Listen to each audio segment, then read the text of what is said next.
இடம் வளம் என்டர்டைன்மெண்ட் நேயர்களுக்கு வணக்கம். நம்ம இன்னைக்கு பார்க்க போற ஒரு விஷயம் என்ன அப்படின்னா, ஒரு நடிகையை முதன்மைப்படுத்தி ஒரு சூப்பர் ஹீரோ படம் எடுக்க முடியுமா அப்படின்னு கேட்டா அது ஒரு கேள்விக்குறியான விஷயங்க. ஆனா அப்படியான ஒரு படத்தை தான் மலையாளத்தில் எடுத்து வச்சிருக்காங்க. துல்கர் சல்மானுடைய தயாரிப்பு நிறுவனமான வேஃப்ரோ ஃபிலிம்ஸ் அவங்களுடைய தயாரிப்புல மலையாளத்துல வெளிவந்திருக்கிற முதல் பெண் சூப்பர் ஹீரோ படம் தான் லோகா சாப்டர் 1 சந்திரா. டாமினிக் அருண் இயக்கத்துல இந்த படத்துல கல்யாணி பிரதர்ஷன், நஸ்லின் நடிச்சிருக்காரு. அதே மாதிரி நம்ம சாண்டி மாஸ்டர் இவங்கெல்லாம் வந்து ஒரு முக்கிய கதாபாத்திரத்தில் நடிக்க கேமியோவா டொவினோ தாமஸ், துல்கர் சல்மான் இவங்கெல்லாம் நடிச்சிருக்காங்க. படம் தொடங்குனதுல இருந்து ரொம்ப சுவாரஸ்யம் குறையாம நகருதுங்க. இன்னும் சொல்ல போனோம்னா கள்ளிக்காட்டு நீலி பத்தி எல்லாரும் கேள்விப்பட்டிருப்போம். ஆனா அந்த கள்ளிக்காட்டு நீலியோட புராண கதையில ஃபேண்டசியை புகுத்தி வித்தியாசமா இந்த படத்தை வந்து டாமினிக் அருண் கொடுத்திருக்காருன்னு தான் சொல்லணும். 20 வருஷத்துக்கு மேல ஒரு ஊர்ல வாழ முடியாத சூழல்ல படத்தின் தொடக்கத்திலேயே ஒரு மிகப்பெரிய சண்டையிலிருந்து தப்பிச்சு பெங்களூருக்கு வந்து கல்யாணி பிரியதர்ஷன் தன்னோட அடையாளத்தை மறைச்சிட்டு வாழ்றாங்க. அதே பெங்களூர்ல அஹ், கிட்டத்தட்ட அவங்க இருக்கிற அபார்ட்மெண்ட்டுக்கு நேர் எதிர் அபார்ட்மெண்ட்ல இருக்கிற நஸ்லின். ஸோ நஸ்லின் வந்து இவங்களுக்கு ஃப்ரெண்ட் ஆகணும், கல்யாணியுடைய ஃப்ரெண்ட் ஆகணும் அப்படிங்கிற ஒரு ஒரு எண்ணத்துல வந்து கல்யாணி கிட்ட க்ளோஸா பழக ஆரம்பிக்கிறார். கல்யாணியோட ஃப்ரெண்ட்ஷிப்பா ஏற்படுத்த முயற்சிக்கிறார். ஸோ இதெல்லாம் ஒரு பக்கம் நடந்துட்டு இருக்கு. இன்னொரு பக்கம் அதே பெங்களூர்ல வந்து உடல் உறுப்புகளை திருடுற கும்பல்னு ஒரு ஒரு கும்பல் இருக்கு. சாதாரண ரோட்ல போற அஹ், தனியா போற பெண்களாகட்டும் ஆண்களாகட்டும் அவங்களெல்லாம் கடத்தி அவங்க வந்து அஹ், ஒரு ஃபேக்டரி முன்னாடி கொண்டு போய் நிப்பாட்டி அங்க அஹ், அந்த உடல் உறுப்பு திருடுற கும்பல் கிட்ட அவங்கள ஒப்படைச்சிருவாங்க. அந்த கும்பல் அவங்களோட உடல் உறுப்பு திருடிட்டு அவங்கள கொலை பண்றதா இருக்கு. கிட்டத்தட்ட ஒரு 15 பேர் வரைக்கும் அந்த சம்பவம் நடக்கிற வரைக்கும், அதாவது கல்யாண பிரியேஷன் இன்ட்ரோ ஆகிற டைம்ல 15 பேர் வரைக்கும் காணாம போயிருக்காங்க அப்படிங்கிற ஒரு செய்தி காட்டப்படுது. இப்படியான சூழலை தான் கல்யாணி அவங்க வேலை பார்க்குற ஒரு இடத்துல ஒரு பெண் கிட்ட ஒரு நபர், இன்னும் சொல்ல போனா ஒரு பிரபல அரசியல்வாதியோடைய அடியாள்னு சொல்றாங்க. அந்த நபர் அந்த பெண் கிட்ட வந்து ரொம்ப தகாத முறையில் நடந்துக்கிறார். இன்னும் சொல்ல போனா தன்னை காதலிக்க சொல்லி வற்புறுத்தி மிரட்டி அந்த பெண்ணுடைய முகத்துல வந்து ஆசிட் வீச போறதெல்லாம் சொல்லி வந்து சொல்றாரு. ஸோ இதை பார்த்துட்டே இருக்காங்க கல்யாண பிரதர்ஷன். அவங்க வந்து உள்ள இருந்து ஒரு ஒரு பாக்ஸ் ஃபுல்லா ஒரு ஒரு ஐட்டம்ஸ் கொண்டு வராங்க. அதை பார்த்துக்கிட்டே இருக்காங்க கல்யாண பிரதர்ஷன். ஒரு கட்டத்துல என்ன பண்றாங்க அப்படின்னா, திடீர்னு அந்த அந்த நபர்கிட்ட போயிட்டு அந்த நபரை வந்து அடிச்சு அந்த ஆசிட் அவங்க அவங்க கை மேலேயும் படுது அந்த ஆசிட். அதனால அந்த அவங்களுக்கு கை வந்து ஒரு பேர்ன் இதாகுது. ஸோ இருந்தாலும் அந்த நபரை அடிச்சு அந்த பெண்ணை வந்து காப்பாத்துறாங்க. இது வந்து அந்த அரசியல்வாதியோடைய தரப்புக்கு தெரிய வருது. அந்த அரசியல்வாதியோட தான் நம்ம சாண்டி மாஸ்டர் டீலிங்கே வச்சிருக்காருன்னு சொல்லலாம். நம்ம ஏற்கனவே சொன்ன அந்த உடல் உறுப்பு திருடுற கும்பலும் அந்த அரசியல்வாதியோட அடியாட்கள் பிரிவுகளில் ஒரு பிரிவா இருக்கு. அந்த கும்பலோடையும் சாண்டி மாஸ்டர் வந்து ஒரு டீலிங் வச்சுட்டு இருக்காரு அப்படின்னு தான் பார்க்க முடியுது. இது ஒரு பக்கம் இருக்க, இன்னொரு பக்கம் காவல் அதிகாரியா சாண்டி மாஸ்டர் நடிச்சிருக்காரு. அவர் தான் வந்து நம்ம ஏற்கனவே சொன்ன மாதிரி அந்த அரசியல்வாதியோட டீலிங் வச்சுட்டு இருக்கிற ஒரு காவல் அதிகாரியா இருக்காரு.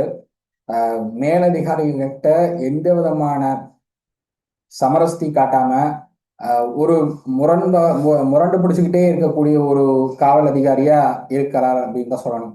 அஹ் இன்னும் சொல்ல போனோம்னா அந்த காவல் அதிகாரியா வர சாண்டி அவர்கள் என்ன பண்றாரு அப்படின்னா, கல்யாணி அவர்கள் வந்து அந்த அரசியல்வாதிகளுடைய அடியாளை வந்து அடிச்சிட்டாங்க அப்படிங்கிறத தெரிஞ்ச உடனே கல்யாணி அவர்களை தேடி போய் அவங்க கிட்ட வந்து சண்டை போடுறாரு. கல்யாணி அவர்களுக்கும் சாண்டி அவர்களுக்குமான அந்த முதல் காட்சியே வந்து எப்படின்னா, சந்திப்பு எப்படின்னா மோதல்ல தான் ஆரம்பிக்குது.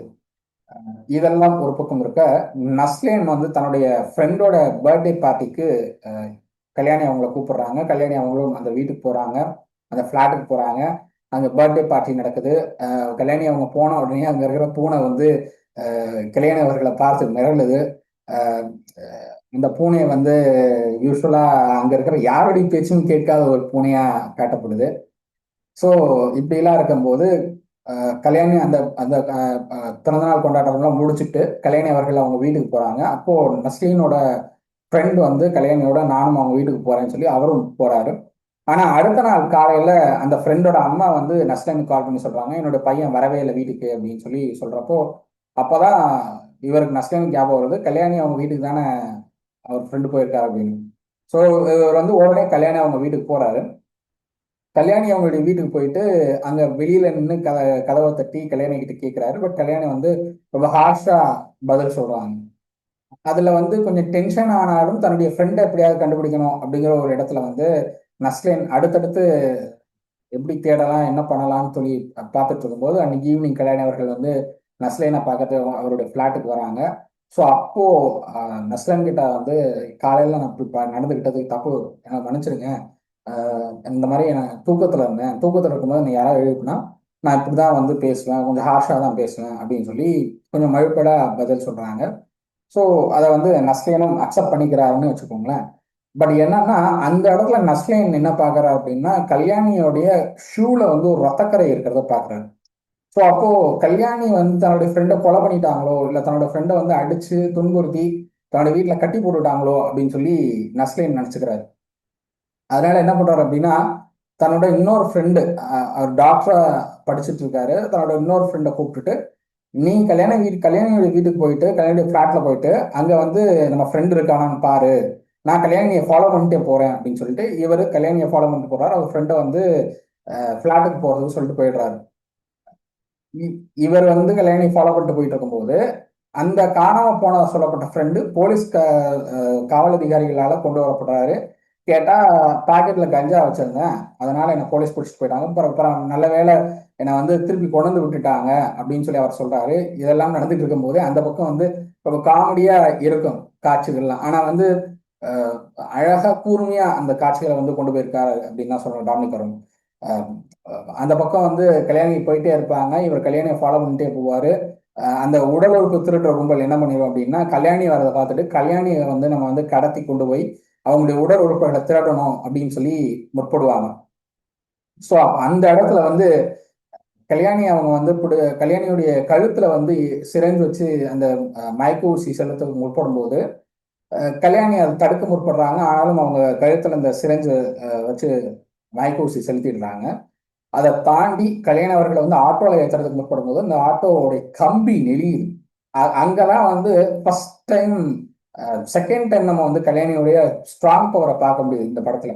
ஃபர்ஸ்ட் டைம் வந்து அவங்களுடைய அந்த வேலை பார்க்குற இடத்துல ஒரு ஆண் ஒரு பெண்கிட்ட வந்து தவறா நடந்துக்க முயற்சி பண்ணும்போது அந்த ஆணை வந்து அடிக்கிறப்போ அந்த இடத்துல வந்து அவங்களுடைய பவர் என்னங்கிறது தெரிஞ்சது. செகண்ட் டைம் ஒரு ஆட்டோனுடைய கம்பி நெளிகிற அளவுக்கு அந்த பவர் இருக்கு அப்படிங்கிறத அழகா காட்டியிருந்தாங்க. ஸோ இதெல்லாம் அடுத்தடுத்த சீன்ஸ்ல வந்து கல்யாணியோடைய பவர் என்ன, கல்யாணி எவ்வளவு பலம் வாய்ந்த நபர் அப்படிங்கிறது காட்டுறதுக்காக எடுக்கப்பட்ட காட்சிகளா நான் பாக்குறேன். ஸோ இதெல்லாம் பண்ணிட்டு இருக்கும்போது கல்யாணியை வந்து அடக்கவே முடியல. அப்போ அந்த கும்பல்ல இருக்கிற ஒருத்தர் என்ன பண்றாரு, கல்யாணியுடைய தலையில கல்லை வச்சு செங்கல் வச்சு அடிச்சு கல்யாணி ஆட்டோல ஏற்றிட்டு போயிடுறாங்க. இந்த நஸ்லின் பார்த்துடுறாரு. நஸ்லின் பார்த்துட்டு நஸ்லின் வந்து அங்க இருக்கிற ஒருத்தரை வந்து போலீஸுக்கு கால் பண்ணுங்கன்னு சொல்லிட்டு இவர் அந்த ஆட்டோ ஃபாலோ பண்ணிட்டே போயிடுறாரு. பட் இவர் வந்து அங்க போறதுக்குள்ள அவங்க என்ன பண்ணிடுறாங்க அப்படின்னா கல்யாணி வந்து அந்த ஒரு ஃபேக்டரி முன்னாடி கொண்டு போய் ஆட்டோ நிப்பாட்டிட்டு கல்யாணி கீழே இறக்கி போட்டு அவங்களுடைய உடல் உறுப்புகளை வந்து திருடுறத அந்த கும்பல் வந்து என்ன பண்றாங்கன்னா இன்னொரு கும்பல்கிட்ட அவங்கள ஒப்படைக்கிறதுக்கு பிளான் பண்றாங்க. அப்போ கல்யாணியுடைய பிளாஷ்பேக் சீக்வன்ஸ் எல்லாம் வந்து சொல்லப்படுது. அதையும் ரொம்ப அழகா ஒரு ஒரு தந்தை ஒரு மகள் கிட்ட வந்து ஒரு உனக்கு என்ன கதை வேணும் அப்படின்னு சொல்லி கேட்கும்போது எனக்கு வந்து யக்ஷி கதை, அதாவது எனக்கு வந்து பேய் கதை தான் எனக்கு தேவை, எனக்கு பேய் கதை சொல்றீங்களா அப்படின்னு கேட்கும்போது நான் சொல்றேன் அப்படின்னு சொல்லி கலியங்காட்டு நீலியோடைய கதையை வந்து அந்த தந்தை சொல்ற மாதிரியும், அந்த கலியங்காட்டு நீலி தான் வந்து நம்ம கல்யாணி பிரியதர்ஷன் அப்படிங்கிற மாதிரியும் ரொம்ப அழகா கனெக்டிவிட்டியோட ஃபிளாஷ்பேக் கொடுத்துருக்காங்க அப்படின்னு தான் சொல்லணும். உங்களுக்கு கலியங்காட்டி நீதி பத்தி தெரிஞ்சிருக்கிறதுக்கான வாய்ப்புகள் அதிகம் இருக்கு. பட் கலியங்காட்டி நீதிங்கிறது ஒரு தீய சக்தி, ஒரு மோசமான பேய்னு மட்டும்தான் பலர் நினைச்சிட்டு இருக்காங்க. ஆனா அதை தாண்டி கலியங்காட்டி நீதி எப்படி வந்து கடவுளா பார்க்கப்படுறாரு அப்படிங்கிறதும் நம்ம வந்து கவனிக்கணும் அப்படின்னு தான் நான் சொல்லுவேன். ஏன்னா 9ஆவது நூற்றாண்டுல வந்து வாழ்ந்துட்டு வந்த தேவதாசேன கார்வேணியோடைய மகளா அள்ளி அவங்க வந்து பிறக்கிறாங்க. அவங்களுடைய தம்பியா வந்து அம்பி அப்படின்னு சொல்லி ஒருத்தர் பிறக்கிறாரு. ஸோ இந்த அள்ளி என்ன பண்றாங்கன்னா ஒரு சிவன் கோயில் பூசாரியா இருக்கிற நம்பி அவரை வந்து காதலிச்சு திருமணம் பண்ணிக்கிறாங்க. நம்பி என்ன பண்றாரு அப்படின்னா இந்த அள்ளியை வந்து தொடர்ச்சியை ஏமாத்திட்டு அள்ளிக்கிட்ட இருந்து பணத்தை வந்து பறிச்சு மற்ற பெண்களோட உல்லாசமா வாழ்ந்துட்டு வராரு. இது ஒரு கட்டத்துல வந்து என்ன ஆயிடுது அப்படின்னா அள்ளிய கொலை பண்ணிட்டு அள்ளியுடைய நகையவே வந்து எடுத்துட்டு போற சூழலுக்கு நம்பியை தள்ளிடுது. நம்பி அதனால அள்ளியை கொலை பண்ணி அவங்களுடைய நகையெல்லாம் எடுத்துட்டு போயிடுறாரு. இதை வந்து பாக்குற அள்ளியுடைய தம்பி அம்பி என்ன பண்றாரு அப்படின்னா என்னால என்னுடைய அக்காவை காப்பாற்ற முடியல அப்படின்னு சொல்லி எந்த கல்லால அள்ளிய வந்து நம்பி அடிச்சு போனாரோ அதே கல்லால தன்னுடைய உயிரை வந்து மாய்த்துக்கார் அம்பி. அதன் தொடர்ச்சியா இன்னொரு ஜென்மம் எடுக்கிறாங்க அள்ளியும் அம்பியும். யாரான்னா நீலன் நீலியா சோழ ராஜனுடைய வாரிசுகளா வந்து பிறப்படுத்துறாங்க. அந்த சோழ ராஜ்யத்துல வந்து என்ன ஆகுது அப்படின்னா தொடர்ச்சியா கால்நடைகள் வந்து இறந்து போகுது, அதுவும் மர்மமான முறையில. கால்நடைகள் இப்படி மர்மமான முறையில இறந்து போகுது அப்படின்னு சொல்லி இந்த ராஜா வந்து அமைச்சரவை சகாக்கள்கிட்ட வந்து நீங்க வந்து இதை விசாரிச்சு என்னன்னு பாருங்க அப்படின்னு சொல்றப்போ அப்பதான் நீலனும் நீலியும், அதாவது அள்ளியும் அம்பியும், இவங்க ரெண்டு பேரும் அந்த கால்நடைகளுடைய உயிர்களை வந்து குடிக்கிறதும் கால்நடைகளை வந்து மர்மமான முறையில கொலை செய்யறதும் போன்ற வேலைகள்ல ஈடுபட்டு இருக்காங்க அப்படிங்கிறது தெரிய வருது. அப்போ இவர் என்ன பண்றாரு, அங்க இருக்கிற ஒரு ஜோதிடர் மூலமா இதுக்கு என்ன பலி என்னன்னு கேட்கும்போது அள்ளியும் அதாவது நீலனும் நீலியும் இவங்க கூட இருந்தாங்க அப்படின்னா ராஜாவுடைய உயிருக்கே ஆபத்து அப்படின்னு சொல்லப்படுறதுனால ராஜா என்ன பண்றாரு, நீலனையும் நீலியையும் பஞ்சவன் காட்டுல கொண்டு போய் விட்டுட்டு எனக்கும் உங்களுக்கும் எந்த சம்மந்தமும் இல்லைங்கிற ரேஞ்சில் விட்டுட்டு வந்துடுறாரு. ஸோ இவங்க பஞ்சவன் காட்டுல இருந்து அப்படியே வாழ்றாங்க. அங்க இருக்கிற ஊர்கள் எல்லாம் வாழ்றாங்க. பழையனூர் அப்படிங்கிற அந்த ஒரு ஊருக்கு போய் அங்கெல்லாம் வாழ்றாங்க. அங்க இருக்கிற ஊர் மக்களுடைய உயிர்களை குடிக்கிறாங்க, கால்நடைகளுடைய உயிர்களை குடிக்கிறாங்க. இதெல்லாம் பார்க்கிற அங்க இருக்கிற ஊர் மக்கள் என்ன பண்றாங்க அப்படின்னா ஒரு மாந்திரிகவாதியை கூப்பிட்டு வராங்க. ஒரு மாந்திரிகவாதியை கூட்டிட்டு வந்து அந்த மாந்திரிகவாதியுடைய பேர் என்ன அப்படின்னா நம்பி. அந்த மாந்திரிகவாதியை கூட்டிட்டு வராங்க. அந்த மாந்திரிகவாதி என்ன பண்றாரு அப்படின்னா நீலனை கட்டுப்படுத்துற, ஆனா நீதியை கட்டுப்படுத்த முடியல அவரால். நீதியை கட்டுப்படுத்த முடியாம அவர் வந்து ரொம்பவே திணறாரு. இதுக்கு நடுவுல நீலனை நீ எப்படி கொலை பண்ணலாம் அப்படின்னு பழிவாங்கும் படத்துல அந்த நம்பியை வந்து நீதியை கொலை பண்ணிடுறாங்க. ஸோ இதெல்லாம் ஒரு ஃபேக்டர் போயிட்டு இருக்கும்போது நம்ம ஏற்கனவே பார்த்துக்கோம்ல அள்ளி அவருடைய கணவர் நம்பி அந்த நகையெல்லாம் பறிச்சுட்டு போனார்ல, அவர் வந்து காவிரி பூம்பட்டினத்துல ஆனந்தன் அப்படிங்கிற பேர்ல வந்து மறுபிறவி எடுத்து வணிக தேவைக்காக இந்த காடு வழியா வராரு. ஸோ இந்த ராஜா எப்படி வந்து இவங்களை வந்து இந்த காட்டுல விட்டுட்டு போனாரோ, பஞ்சவன் காட்டுல விட்டுட்டு போனாரோ அந்த காட்டு வழியா அவர் வந்து வராரு. அந்த காட்டு வழியா வரும்போது நீலி வந்து அந்த ஆனந்தனை வந்து நெருங்கி அவனை வந்து கொலை பண்ணணும் அப்படின்னு சொல்லி நினைக்கிறான். ஆனா ஆனந்தன் கிட்ட இருக்கிற அந்த மந்திரக்கோள் வந்து நீலியை நெருங்கவே விடாம பண்ணுது. அப்போ நீலி என்ன பண்றா அப்படின்னா ஒரு டிராமா ஆடுறான். இந்த மாதிரி ஒரு பெண்ணா உருவம் எடுத்து ஒரு குழந்தைய கையில வச்சுக்கிட்டு ஆனந்தன் என்னுடைய கணவர் என்னை வந்து கைவிட்டுட்டு போறாரு, என் குழந்தையும் என்னையும் வந்து அனாதையை விட்டுட்டு அவர் பாட்டு போறாரு அப்படின்னு சொல்லி ஒரு டிராமா பண்றாங்க நீலி.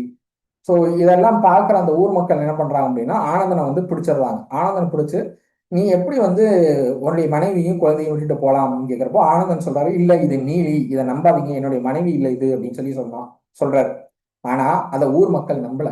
அப்போ ஆனந்தன் என்ன சொல்றாரு, நீலி என்னை கொன்றுவா, என்னை இப்படியே இங்கேயே வச்சிடாதீங்க, என்னை போக விடுங்கன்னு சொல்றப்போ அவங்க போக விட மாட்டேங்கிறாங்க. அப்போ அந்த ஊர் மக்கள் என்ன சொல்றாங்கன்னா நீ இங்கேயே இரு, நாங்க உன்னை கண்காணிப்புல வச்சுக்கிறோம், ஒருவேளை நீலி உன்னை கொண்டுட்டா நாங்களும் உன்னோட சேர்ந்தே செத்துடுறோம் அப்படின்னு சொல்லி சொல்றாங்க.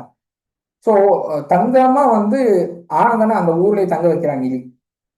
அந்த ஊர்லயே தங்கிட்டு இருக்கிறார் ஆனந்தன். அப்போ வந்து அன்னைக்கு நைட்டே வந்து என்ன ஆகுது அப்படின்னா நீலி ரொம்ப தந்திரமா ஆனந்தனை வந்து கொலை பண்ணிட்டு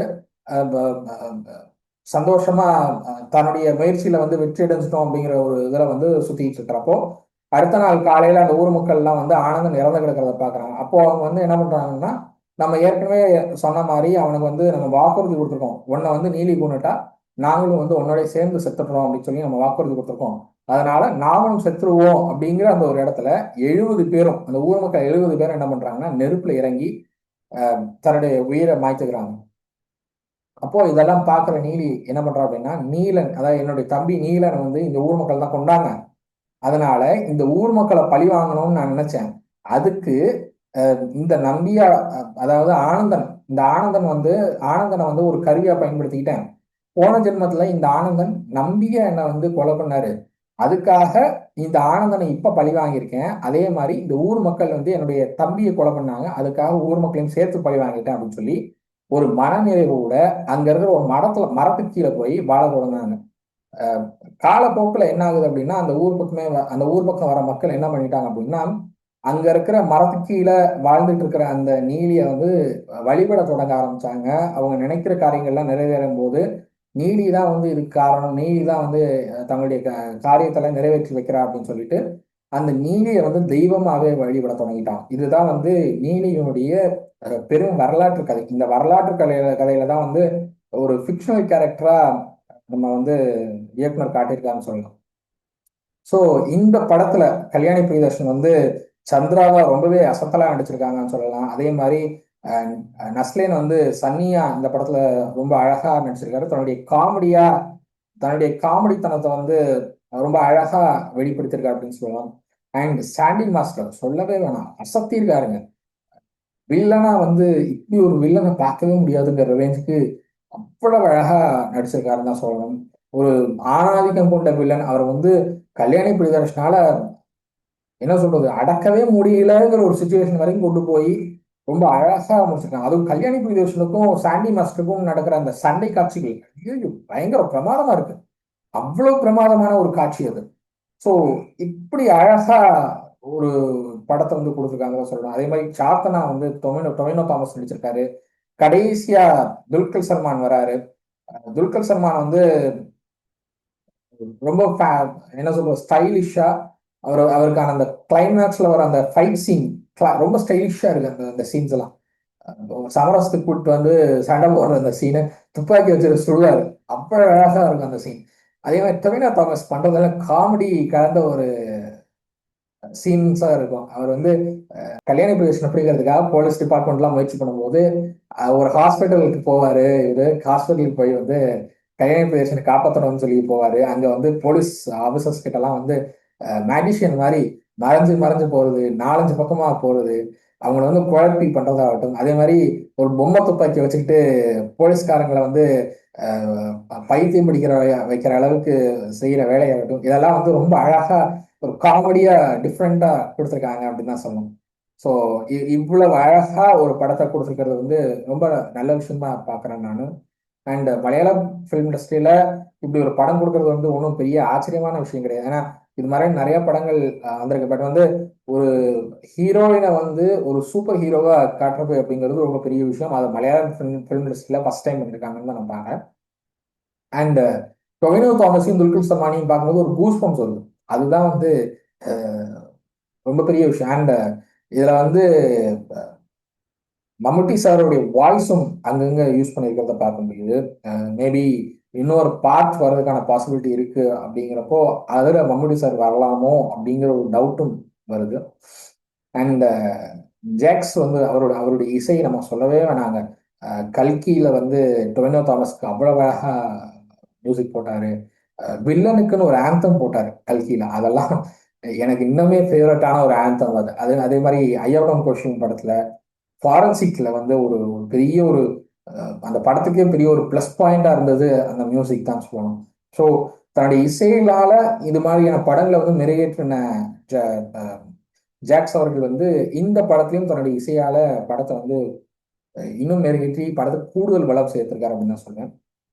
அண்ட் சினிமாட்டோகிராஃபி நிமிஷ் ரவி அவங்க தான் வந்து சினிமாட்டோகிராஃபி பண்ணியிருக்காங்க. ஒவ்வொரு காட்சியும் ஒவ்வொரு இடத்துலையும் படம் வந்து வித்தியாசமா தெரியுதுங்க. ஒவ்வொரு இடத்துலையும் வித்தியாசமா தெரியுது படம். ஸோ நம்ம வந்து ஃபைட் சீன்ஸ் ஆகட்டும், காமெடி சீன்ஸ் ஆகட்டும், இல்லை வந்து ஒன்றும் இல்லை, கல்யாணி புருஷன் பறக்குறாங்க, அந்த பறக்கிற சீனும் ரொம்ப அழகாக காட்சிப்படுத்திருக்காங்க. சுவர் மேல ஏறி போற சீன்ஸ் அது ரொம்ப அழகாக காட்சிப்படுத்திருக்காங்க. எடிட்டிங்கும் ரொம்ப அழகா இருக்கு. அண்ட் கதைங்கிறது எங்கேயுமே லேக் ஆகாம அப்படியே ஆரம்பத்துல இருந்து கடைசி வரைக்கும் த்ரில்லிங்கா எவ்வளவு அழகா கொண்டு போக முடியுமோ அவ்வளவு அழகா கொண்டு போய் கொடுத்துருக்காங்க. அது அந்த கதையை எழுதி அதை வந்து திரைக்கதையா மாற்றி ஒரு படமா உருவாக்கி கொடுத்துருக்கிற தாமிக அருணுடைய அந்த ஒரு திறமை அது வந்து பாராட்டப்பட வேண்டிய விஷயம் அப்படின்னு தான் நான் பாக்குறேன். ஸோ இந்த படம் யாரும் மிஸ் பண்ணக்கூடாது அப்படிங்கிறதுனால தான் இந்த ரிவ்யூ நான் கொடுத்துட்டு இருக்கேன். ரொம்ப அழகான படம். இந்த படத்துக்கு வந்து 5க்கு 5ன்னே கொடுக்குறாங்க. ரேட்டிங் பண்ணணும் அப்படின்னா 5 அவுட் ஆஃப் 5 கொடுக்கலாம். அவ்வளோ அழகான ஒரு படம், அவ்வளோ நல்லா இருக்க படம். மிஸ் பண்ணாம தியேட்டர்ல போய் பாருங்க அப்படிங்கிற ஒரு ரெக்கமெண்டேஷனோட இன்னைக்கு இந்த ரிவ்யூ செஷனை முடிச்சுக்கிறேன். ஸோ வேற ஒரு நாள்ல வேற ஒரு படத்தினுடைய ரிவ்யூவோட நம்ம சந்திப்போம். அதுவரை நன்றி.